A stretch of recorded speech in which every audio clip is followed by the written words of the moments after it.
Okay, good afternoon everyone. Diyan po sa Chiba. Okay, at ating pong mensahe ngayon para sa ating Sunday service this afternoon is the marks of a true born-again believer.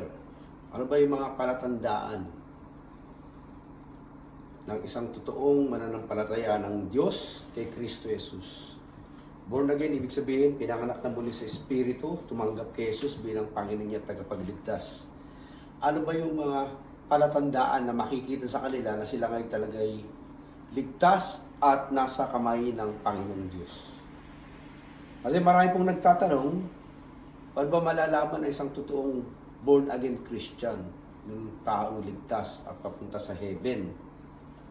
Marami nag-i-struggle na sila, bagamat matagal na silang umaatin sa church, pero hindi pa rin sila sigurado na sila yung iligtas o kung sila yung mamamatay, they will go to heaven. Marami silang mga natutunan sa kanilang mga dating pananampalataya o relihiyon, pero hindi sila nabigyan ng assurance o kasiguraduhan na sila ngay ligtas na nga. Ngayon tayo po ay hindi nagtuturo ng religion, kundi relationship. We are teaching Jesus Christ, the only way to heaven. Kasi siya mismo ang nagsabi sa John 14:6, I am the way, the truth, and the life. No one come to the Father except through me. So hindi po relihiyon, kundi person. Si Jesus Christ ang nagsabi na siya nga yung daan, buhay at katotohanan. Wala daw makakarating sa Ama sa langit, kundi sa pamamagitan niya. Ngayon, marami nag-iisip na, hindi, dapat pastor, ang pagpunta sa heaven, yung maging mabait ka lang, magpakabuti ka. Alam niyo po ba ang requirements ng Diyos sa langit ay perfection. Perfect, 100% pure. Dahil siya is 100% holy, 100% pure. Walang dungis na kasalanan. The question is, sino ba ang naging perfect? Wala. But when Jesus Christ came here into this world, dumating siya rito, He obeyed and perfected the law. He never commit a single sin. Never you can find that in the scripture or any other books that saying Christ is a sinner. Never. He never be and He will never be. Dahil siya ay pure, Son of God, came into flesh, nagkatawang tao, and He lived out the pure Christian life of pure holy living. Kaya sabi niya, hindi ako nakaparito para tanggalin ang batas na hindi naman masunod-sunod ng tao. Naparito ako upang isakatuparan. So si Jesus Christ ang nagtupad ng 10 utos na yan o ang lahat ng utos ng Diyos Ama upang tayo hindi makasunod nun, ay siya ang nagbayad nun sa mga atraso nating mga tao na bumali at hindi sumunod sa batas ng Diyos. Kaya siya po yung naging living sacrifice in replacement of us people. Kaya ngayon, dahil si Kristo ang naging kabayaran ng kasalanan nating lahat, nagkaroon tayo ng assurance, kasiguraduhan, na tayo ngayon ay mapapatawad sa ating mga kasalanan. Mga tao sa mundo ay mapapatawad sa kanilang kasalanan dahil si Kristo ang nagbayad nito. Siya ang kordero ng Diyos na nag-aalis ng kasalanan ng sanlibutan. Dahil ikaw, ako, hindi natin kayang bayaran yung kasalanan na yun. At hindi natin kayang masunod ang kautusan ng Diyos. Dahil sabi sa Biblia, ang kabayaran ng kasalanan ay kamatayan. Hindi lang physical death, kundi spiritual death. Spiritual death means separation from God. Kaya, sa pag-aaral natin to, gusto kong maliwanagan ninyo. Lahat kayo rito na nakakarinig nitong salita ko. The all ears under the sound of my voice, na magkakaroon ka ng sinyales, tanda, ikaw mismo sa sarili mo, malalaman mo that you are really a born-again, spirit-filled, sanctified, forgiven child of God. Dahil ikaw ay tumanggap, sumampalataya sa bugtong na anak ng Diyos. Isa lamang po ang Bible verse na maraming nakakaunaw at nakakapag-memorize na magbibigay sa atin ng assurance para tayo magkaroon ng buhay na walang hanggan. John 3:16. Sabi ng Bible, John 3:16, "For God so loved the world that He gave His only Son, that whoever believes in Him shall not perish but have eternal life." Hallelujah. Hindi rin sinabi that whosoever obey the law. Dahil iba, obey ng obey, hindi naman masunod-sunod. Hindi rin sinabi ron that whosoever does not obey the law. Hindi rin sinabi ron that anyone who is good or that anyone who is bad, anyone who is rich, anyone who is poor, anyone who is educated, anyone who is not educated. Ang sabi ron that anyone, that whosoever believes, ang sino mang sumampalataya, hindi man sinabi ng sino mang matalino, sino mang bobo, sino mang mayaman, sino mang mahirap, sino mang mabait, sino mang makasalanan, sino mang mataas, sino mang mahirap. Wala hudong kategori doon. Isa lang ang gustong tanggapin ng Diyos sa kanyang kaharian, ang sino mang sa kanyang anak ay sumampalataya. Faith, believe. So sumasampalataya ka ba? Yun ang tanong. Kaya kung ikaw ay sumasampalataya sa bugtong na anak ng Diyos na namatay sa krus ng Kalbaryo upang ang kasalanan nating lahat ay mapatawad, doon at ikaw ngayon ay binibigyan ng buhay na walang hanggan at binibigyan ng karapatang maging anak ng Diyos. John 1:12, that whosoever believes in Him, He gave them the right to become child of God. Kaya ang assurance mo ay hindi dun sa iyong sarili, hindi sa iyong ginagawa, hindi sa sariling status sa buhay, hindi yung sarili mong achievement, hindi sa iyong mga mabubuting gawa. Dahil lahat ng ating mabubuting gawa ay hindi makaabot sa standard ng kabanalan ng Diyos. Dahil marami kang nagawa mabuti, pero meron ka rin nagawa masama, hindi ka perfect. Ang standard doon, perfection. Sabi ni Jesus, be perfect because your Father in heaven is perfect. Hindi ka nga naka-perfect. Anong gagawin mo? Sasabihin mo, hindi, mabait ako. Gano'n ka naging mabait? Kaya kulang. Kulang ang ating kakayahan, abutin ang Diyos. Kaya siya, ang Diyos na makapangyarihan, bumaba sa lupa at inabot tayong mga tao.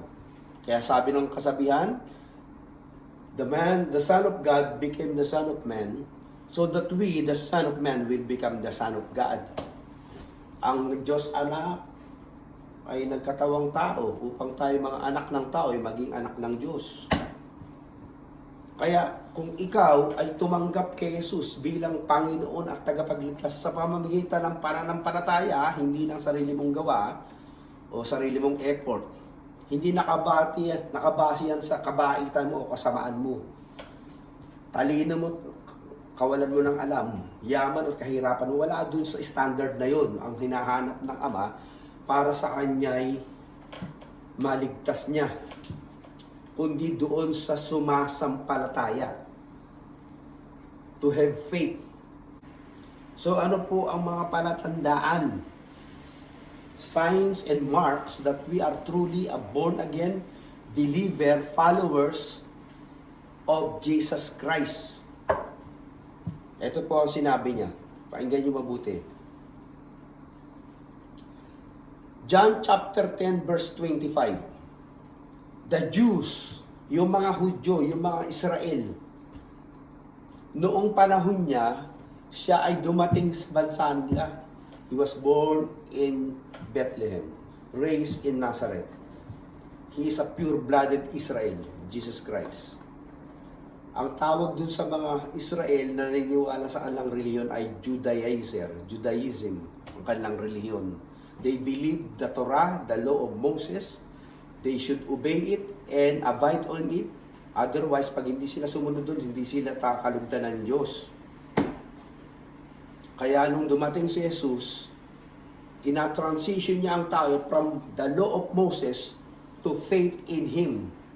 Dahil siya lang ang nakasunod ng batas ni Moses, wala nakasunod nga eh. Kaya nung sinunod niya yon, siya yung fulfillment of the law. Kaya kung tayo'y susunod, sasampalataya kay Jesus, naganap na rin natin ang batas dahil kay Kristong gumanap nun para sa atin. Okay. Ito sabi rito, John 10:24, the Jews who were there gathered around him saying, how long will you keep us in suspense?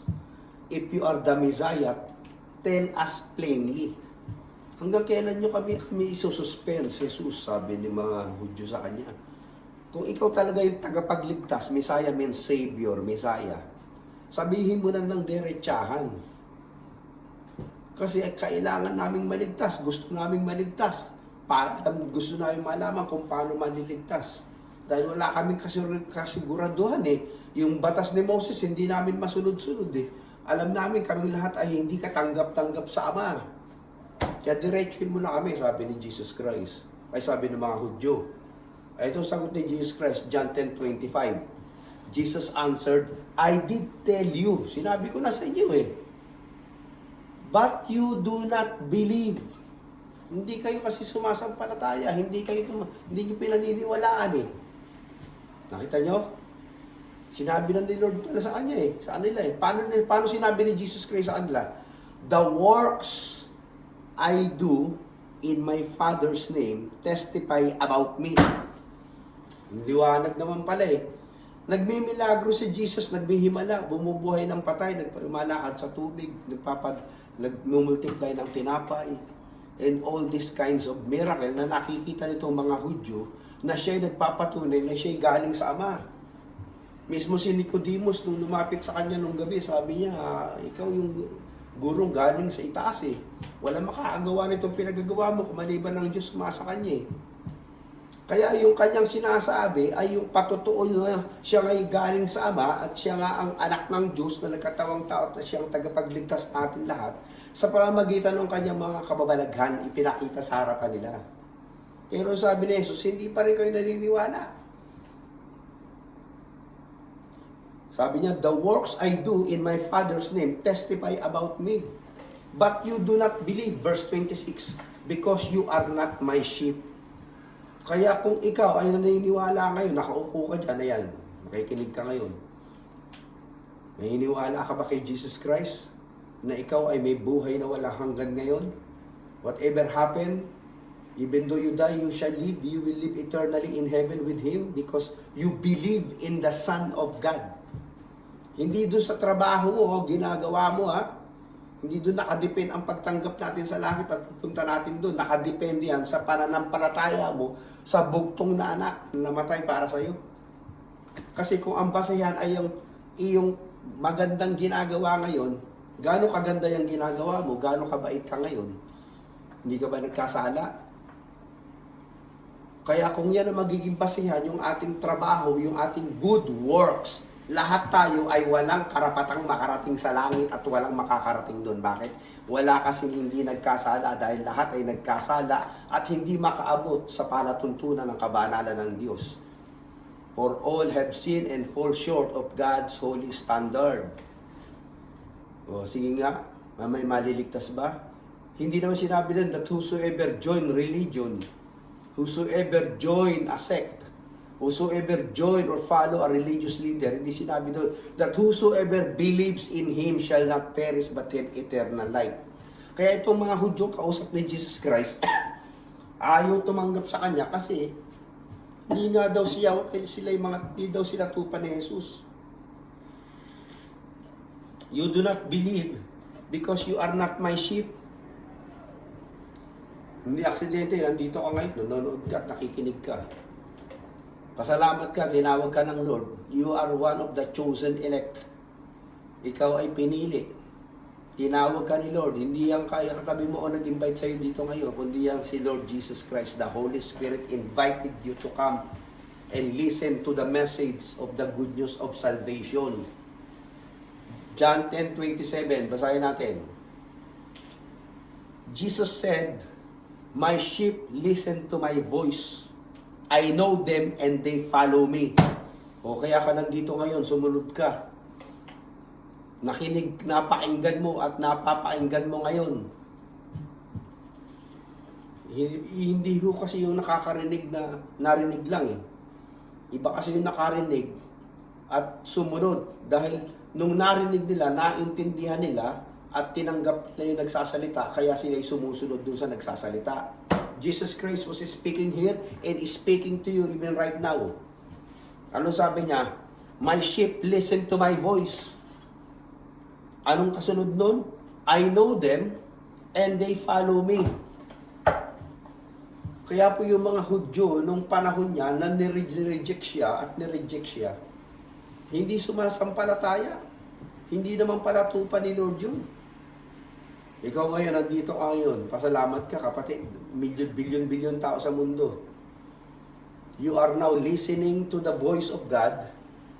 I'm just expounding it, explaining it to you. Pinapaliwanag ko lang sa iyo na kung ikaw ay talagang tupa ng Lord, nadidinig mo to at tinatanggap mo to sa puso mo at ikaw ay susunod ngayon. Amen? So, ibig sabihin, yung mga tupa po ay nakikinig. Ang tupa ng Diyos, the mark of a true believers, sheep of God, sheep of Jesus Christ, hears His voice. Yan ang isang mark, tanda ng isang anak ng Diyos o taong tagalangit at pupunta sa langit. Naririnig yung boses ni Lord. They hear Jesus calls of salvation. Nandito ka ngayon, nakikinig ka, nakaupo ka, nadidinig mo. Binubuksan ni Lord ang isip at spiritual eyes mo at spiritual heart mo. Nadidinig mo ngayon to. Hindi lang ako ang nadidinig mo bilang pastor, nanonood ka ngayon dito sa video, kundi the Word of God Himself itself coming into your heart, tumatago sa puso mo. Hindi lang itong physical ear mo nadidinig mo, nakakarinig, kundi yung spiritual ears mo. The heart of your eyes, the eyes of your heart. Na-open yung mata mo na ikaw nga'y anak ng Diyos. Jesus Christ is calling you into salvation. Kaya ka nandito at narinig mo ito ngayon. Kaya ikaw ngayon ay magbabago ng kaisipan. Okay? Dahil alam ng Diyos, makasalanan ka. Gusto niyang ipaalam sa iyo na meron ka ng kakayahang ngayon makarating sa Kanya sa pamamagitan ng iyong pananampalataya, pananalig sa bugtong niyang anak na si Jesus. He is the way, the truth, and the life. No one comes to the Father except through Him. Whosoever believes in Him shall not perish but have eternal life. Eternal life po ang kausapan dito, hindi temporal. Yung katawang lupa mong yan ngayon, na inaalagaan mo, pinapaliguan mo, minimake-upan mo, pinapahinuhugasan mo, tinututbrush mo, yan, mawawala yan. Pinakamahaba na rito, 100 to 120. Ang mahalaga yung eternal life, yung kaluluwa mo, eternal yun. Galing sa Diyos yun. Yung Espiritong sumasayo, kaya kang may lakas eh. In Him we live and move and have our being because the Spirit of God imparted to us the soul when you got received your soul when your mom and dad conceived you in her womb. Kaya ngayon yung physical body mo nawawala naman yan, pero yung espiritu mo hindi. Eternal yun. Kaya si Kristo dumaba rito sa lupa para iligtas siya, hindi yung physical body mo, kundi yung spirit mo. Because we are spiritual being living in the physical body. Ito, yan. Kaya pag patay na yan, wala na yung espiritu, umaalis. So you are hearing the Word of God in your spirit. Pero nadidinig ng physical ear mo ngayon. Pero because ngayon, dahil Word of God itong itinuturo ko sa iyo, ang spiritual eyes mo binubuksan ni Lord. Kasi yung kaluluwa mo ang gustong katagpuin itong salita na to eh. Sabi ni Jesus Christ, my sheep listen to my voice. Boses ko nadidinig mo ngayon, boss ni Pastor, pero yung salita ni Jesus in-expound ko sa iyo para mag-ministeryo dyan at pumasok dyan sa kaluluwa mo. At ang mga tupa ng Diyos ay patuloy na nakikinig. Kaya umakating kayo dito, bumabalik-balik kayo. Kita nyo, balik kayo ng balik dito sa church. Bakit? Iba yung dating sa inyo ng Word of God eh. Buhay eh. Sabi ni Jesus Christ, the word I have spoken to you is spirit and full of life. Hindi boring yun. Buhay yun. Merong kang nararamdamang pag-asa, kapayapaan sa puso, kagalakan. Yan, hindi spiritual yan eh. Hindi mo nabibili yan, hindi mo babayaran ng bilyon-bilyong lapad yan eh. The Word of God is powerful. So therefore, they listen to the Holy Spirit speak as He reveals the things of God in their hearts. Kaya naintindihan mo ngayon ang Word of God, maliwanag pa sa sikat ng araw. Bakit? As if the pastor is speaking the very Word of God. So yun po yung mark, tanda, na ikaw ay anak ng Diyos at tupa ka ng Panginoong Diyos. Jesus said, "My sheep listen to my voice and they follow me. And I know them." Kilala ka ni Lord. Kaya pag ikaw ay tupa ng Diyos, lahat ng sinasabi niya ay kinauuhawan mo, nagdi-desire ka na makarinig pa ng mga salasabi niya. Dahil ito'y buhay sa iyo. Hindi boring, hindi sumaranay, hindi bakya sa iyo ito, hindi foolish sa iyo ito, hindi kalokohan. Ito'y makatotohanan.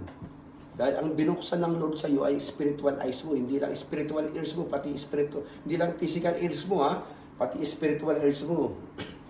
Yung Word of God, tinatanggap mo yun, pinapakinggan mo. Sinusunod mo yun, ini-internalize mo yung Word of God. Kaya ngayon, ikaw ngayon ay nahuhumog ng mga salita ng Diyos. Yun ang nagiging mindset mo, pattern ng iyong lifestyle at mindset. Kaya nagiging parte na ng pagkatao mo yung salita ng Diyos. Kaya no wonder, you are transforming little by little. Nagbabago ka. Kasi yung Word of God is holy, righteous, just, and loving. Kaya yun ang pumapasok sa katuruan, sa isip at pumapasok sa kaluluwa mo. Nagiging parte ng sangkap ng buhay mo yun. Ano magiging ikaw? Saturated ka ng Word of God. Siyempre, if God is holy, and God's Word is holy, and righteous and true, yun ang magiging tayo. Kaya yung Christian, nagiging kawangis ni Jesus Christ. Dahan-dahan, hindi automatic, overnight. Super bait ka na, hindi ganun yun. Lalo kung bago ka pa lang dito sa church, tapos dahan-dahan kang nag-aaral. O yung mga maling lifestyle mong bulok, na pangit na ugali, dahan-dahan natatanggal. Kasi nga, yung utak mo na napapasukan ng salita ng Diyos Yung principle na garbage in, garbage out. Kung holy in, di holy out. Kung basura pumapasok sa utak at sistema mo, di basura lumalabas niya. Kung kabanalan, kabutihan, kabaitan, kahinahunan, ang naiintindihan mo, na ituturo sa iyo every Sunday, nandito ka sa church, ewan ko na lang kung di ka tumino. Ganun talaga. Kaya nga sabi ni Jesus, sabi ng Bible, 2 Corinthians 5:17, if anyone is in Christ, ibig sabihin ng in Christ, believers of Christ, followers of Christ, the one who he listened to His voice, the sheep of Christ, all things becomes new. The old is gone. O, kita nyo? All things becomes new. Ang salita ron, becoming new. Lahat ng bagay sa buhay mo, nagbabago, dahan-dahan. As you continue on listening, hearing, and obeying God's Word. Yan ang sabi ni Jesus Christ, the mark of a true believers of God, born again Christian, sheep of Jesus Christ, hear His voice. Not only by physical ears, but also their spiritual ears, spiritual heart. O eye of the heart, eyes of the heart, mata ng kanilang puso o puso ng kanilang mata. Spiritual ho yun, hindi mo nakikita yun. So therefore, nakakaisa na tayo. Number 2, the mark of a true born-again Christian. Ang isang mark ng isang taong tagalangit at pupunta sa heaven at may buhay na walang hanggan, Jesus' sheep follows Him. Verse 27, ano sabi ron? They follow me, and I know them, they follow me. Hindi lang sila tagapakinig, upo dyan, upo. Hindi lang. Iba kasi, pasok dito, labas dun. Hindi ina-apply eh. Tandaan nyo, dapat yung Word of God ina-apply, pinapamuhay.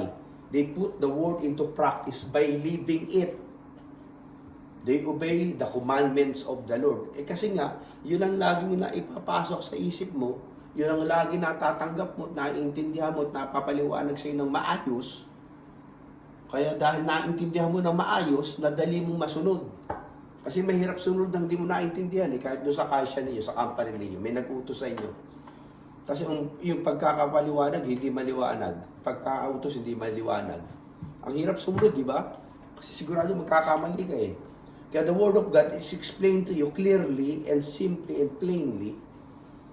Hindi naman tayo kinukumpuse ni Lord para hindi natin siya maintindihan. Kung naunawaan mo yung sinasabi niya, nasusunod mo. We follow not only the Word of God, but the leading, the leadership, the leading of God. Kasi ikaw mismo, meron kang konsensya, tao ka, meron kang free will. The Word of God, you heard it. You evaluate your life, nabalanse mo yung buhay mo, na-compare mo yung lifestyle mo dun sa sinasabi ng Bible. Sabi na pag-alaman mo, ay hindi pala tama itong dating pinagagawa ko, mali ah. Sabi ng Bible, ito dapat kong gawin ah. O yun, kaya ikaw ngayon, bilang isang taong may free will, tandaan nyo to ang isang Christian po, bagamat ang Holy Spirit, pinananahanan niyan sa puso niya, nandito pa rin siya sa physical flesh niya. Nandiyan pa rin siya sa sarili niya. Kaya dalawa ang nature natin ngayon, isang divine nature and the natural, tinatawag nating fleshly nature or worldly nature. May inclination pa rin, tendency ka pa rin mag-desire ng makamundong pagnanasa. Yun ang pagkakaiba natin dun sa mga unbelievers, people without Holy Spirit of Christ and people with the Holy Spirit of Jesus Christ. Sa atin po, meron po tayong divine nature of God, the seed of God, na siyang nagbibigay sa atin ng reminders para mapakinggan natin yung boses ng ating pastol, the voice of the Holy Spirit, which is Jesus Christ Himself and God the Father living inside of us. Kaya ikaw, mas malakas ang tendency ngayon, marinig mo ang boses ng Diyos dahil ikaw ay tupa na. Tumanggap ka, sumampalataya ka, di ba? So therefore, we follow His leading. Pag sinabing leading, yung mga impressions ng Holy Spirit, nadidinig natin yun. Okay, maliwanag. Thank you, Lord. Kaya ang mabuting pastol, si Jesus Christ, sabi niya, my sheep listen to my voice and they follow me. Kasi si Lord, hindi naman tayo dadalhin sa kapahamakan nun. Hindi tayo dadalhin sa mali. Siya nga yung truth eh. Siya nga yung life eh. Siya nga yung way. Hindi ka ililigaw kung siya yung way. Hindi ka mamali kung siya yung truth. Hindi ka mamamatay pero kung siya yung life. He is the way, the truth, and the life. Oh.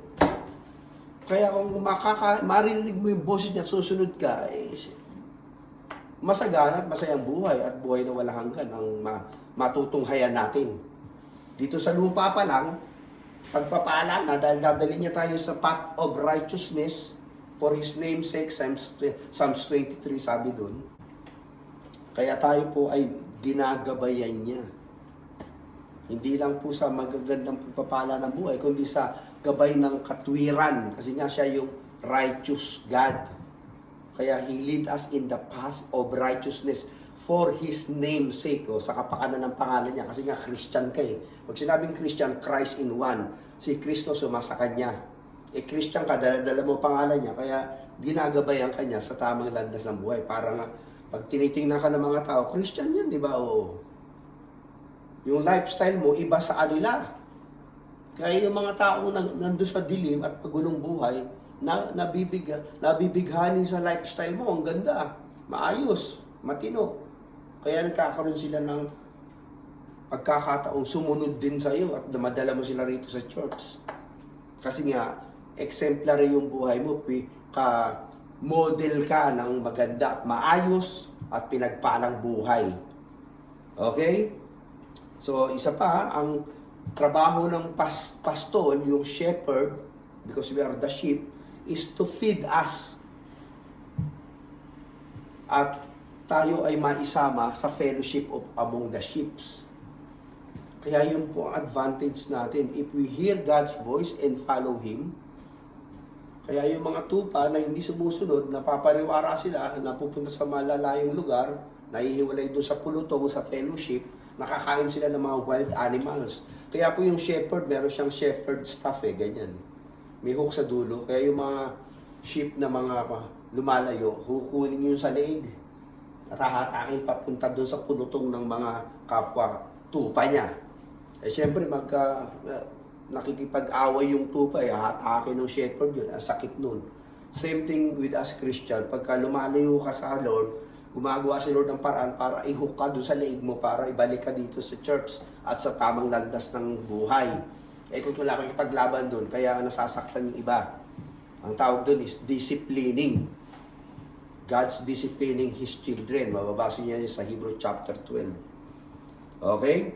Kaya pagka ikaw po ay tunay na anak ng Diyos, sheep ni Jesus Christ, ikaw ay nakakarinig ng boses niya, kilala ka niya, at sumusunod ka sa Kanya. At bandang huli, ang mark ng totoong anak ng Diyos at tupa ng Diyos, Jesus' sheep are preserved or persevere to the end. Saan natin mababasa yun? Ayun ang sabi ng Bible, John 10:28, I give them eternal life. Si Jesus Christ magbibigay, hindi ikaw makakakuha nun, hindi mo kayang kunin yun. Bibigay yun sa'yo, libre, regalo, hindi mo kayang abutin yun, o i-earn, o pagtrabahuan. Yung eternal life, pagpunta natin sa langit, regalo ng Diyos yun. Kaya nga ibinigay yung kanyang bugtong na anak upang sino man sa kanyang sumampalataya, hindi mapahamak sa impyerno, kundi magkaroon ng buhay na walang hanggan sa langit. I give them eternal life, they shall never perish. Oh. Nakita niyo ba ron? Ano ibinibigay sa'yo ng Lord? Eternal. Kung temporal yan, pwede mawala. Eternal. Mawawala ba yung eternal? Mapuputol ba yung eternal? Eternal nga hindi mapuputol yun. Kaya pag binigay ka ng eternal life, eternal yan, sa'yo yan. Ang sabi pa ron, they shall never. Oh. Sinabi na nga never. Pag sinabi ng never, never. Never perish. Anong assurance natin na hindi tayo magpe-perish? Meron tayong eternal life. No one will snatch them out of my hands. Hawak ka ni Lord. No one, sabi ron no, andito ka. No one can snatch you out of the hands of Jesus. Pag sinabing no one, kasama yung katawan mo doon. Isa ka doon sa no one na yun. At alam ng Lord, kung ikaw ay mahuhulog, kaya tatapikin ka nung pabalik. Kaya gusto niyo tapakin kayo ng Lord. Ano ba gusto niyo rito? Tapik lang? O sampal? O sapak? O suntok? Depende sa pagiging disobedient mo. Baka sabihin nyo, dapat ito sapak to dahil ang tigas ng ulo. Yung tatapikin ka lang, anak, medyo yung lakad mo tagilid, diretso rito, dito sa kanan ka, huwag kang kumaliwa. Delikado ka dyan. Ibang tigas pa rin sabi nila, sasampanin ka na, matatauhan So, depende sa level ng disobedience mo yun Parang yung trabahador doon sa taas, nasa third floor, sumisigaw tayo sa kanyang co-worker sa baba, Brad, akyat ka ng pako dito. Sumisigaw na, ayos na mag-response, inulugan niya ng pako. Di nag-response. Nilugan niya ang kahoy, di nag-response. Nilugan niya naman yung tabakal, di nag-response pa rin. Nilugan niya ng hollow blocks, bugog. Ayun, nag-response. Kaya minsan, pag hindi tayo nagre-response sa Panginoon ng maaga, at chine-check na tayo, kinukuha niya attention natin, minsan nagpapadala siya ng mabibigat na problema sa katawan natin, buhay natin. Even in our finances, in our family, in our fitness, in our life. Kaya para makuha yung aking attention, balik tayo sa kanya kasi nga siya yung shepherd O, kita niyo rito Kaya pangatlong mark ng isang tunay na anak ng Diyos at isang taong ligtas na tinatawag niyang sheep na Jesus, they are able to continue on, persevere, o preserve till the end. Sino magpe-preserve sa'yo? Hindi mo kaya eh. May sarili mo lang eh. Basahin natin sa verse 29. John 10:29. My Father, hindi yung tatay mo dito sa lupa, yung Father in heaven, ni Jesus Christ, who has given them to me. Sino daw ang nagbigay sa atin? Kay Jesus Christ, yung Ama. Kasi sabi ni Jesus Christ sa John 6, no one come to me unless the Father draw him to me. Kaya ka nandyan ngayon. Dahil the Father in heaven knew you, kilala ka bago ito ginawa sanlibutan. You are the elect one. Pinili ka. The Father who has given them to me is greater than all. Including Satan and demons. Greater ang Father dun. Meron pa bang greater sa greater? Wala na. He's the greater than all. Meron pa bang greater dun sa greater than all? Wala na. He's the greatest eh. There is no greater than the greatest, better than the best, more than the most. Siya na yung pinakamataas eh. Your Father, siya ang nagbigay, ang Ama sa langit, kay Jesus. No one can snatch them out of my Father's hands. Kanina doon sa 28, no one can snatch them in my hands. Dito naman, Father's hands. Bakit? Kasi sabi ni Lord Jesus Christ sa verse 30, tignan nyo, I and the Father are one. Kita nyo, ganun. The hands of Christ, the hands of the Father, you are inside of the hands of the Father. Kaya nga, you are in the hands of Christ and the hands of the Father is together holding you. May makakuha pa ba sa'yo? No one can snatch you out from the hands of Christ and even of the hands of the Father. Kaya ito po yung principle. Ito yung kamay ng Diyos. Kumapit tayo sa Kanya, sumampalataya tayo kay Jesus. Kinapitan din tayo ni Jesus dahil alam niya, isang araw magkakamali ka at magkakasala ka at papalpak ka sa buhay, kala mo nakabitaw ka na sa Kanya at wala ka na. Hindi ka naligtas. Hawa ka pa rin ni Lord, ayan o. Balik uli kay Lord, kapit lang uli. Dahil magpipersevere ka. You will be preserved and persevere until the end. Kasi sinimulan ka ni Lord iligtas, kaya kanyang tapusin, maliligtas. Hindi yung nagliligtas kayo tapos kinabukasan, namatay ka, buta ka na yung pero nakuha na sa tanas. Pwede ba yun? Sinimulan ni Jesus Christ tapos di niya kayang tapusin. Dahil ikaw ay sumampalataya. Hindi mo kayang tapusin yan, sarili mong lakas, kailangan mo si Jesus. If you are a believer of God, this tree is the mark of a true, born-again, spirit-filled, heavenward Christian. You are the sheep of Jesus Christ. You hear His voice, you follow Him, and you will persevere or preserve until the end. Meron kang eternal life. So I hope naintindihan nyo itong tatlong marks, palatandaan, signs and evidence that you are truly a man and a woman of God, destined to eternal life in heaven, not in hell. Kaya ano man mangyari sa iyo, you have the eternal security, not in your own good works, not in your own accomplishment, or religious affiliation, hindi doon. Because of your faith in the Son of a living God. Ulitin ko, for God so loved the world, kasama ka ron, that He gave His only begotten Son, only Son, Jesus Christ, that whoever believes in Him shall not perish but have eternal life. So therefore, yan ang assurance natin, brother and sisters, that we are saved, we are heavenward, we are spirit-filled, the Holy Spirit inside of us, we are the child of the Most High God, and we are the sheep of Jesus Christ. I hope meron kayo natutunan. Kaya uuwi ka ngayon na alam mong meron kang siguraduhan sa iyong puso na anumang mangyari, ikaw ay papuntang langit dahil si Jesus ang siyang bumaba mula sa langit. Namatay sa krus, inilibing sa ikatlong araw at nabuhay na muli. Anang siya'y umangat sa Ama, ipinadala sa atin at nananahan sa puso at katawan natin ngayon ang kanyang banal na Espiritu at tayo tinatawag na Temple of the Holy Spirit. At pag nawala ang katawang lupang ito, ang ating kaluluwa kasama ng Espiritong sumasa atin, mapupunta sa buhay na walang hanggan kung saan siya doon nakanahan at nakatira. Congratulations! You just simply agree the Word of God is true. Listen to the voice of God. Believe in the Son of God. And you have eternal life. At kung hindi ka pa tumatanggap ngayon, bago ka rito, hindi pa tumatanggap kay Jesus, ito lang, ganito lang simple panalangin. Sabi mo, Panginoong Jesus, sabayan mo ko. Tinatanggap kita. Sumasampalataya po ako sa iyong ginawa sa krus upang ako'y maligtas. Ako'y sumasampalataya ng buong puso. Tinatanggap kita bilang Panginoong tagapagligtas. Sa pangalan mo, Jesus. Amen. God bless you.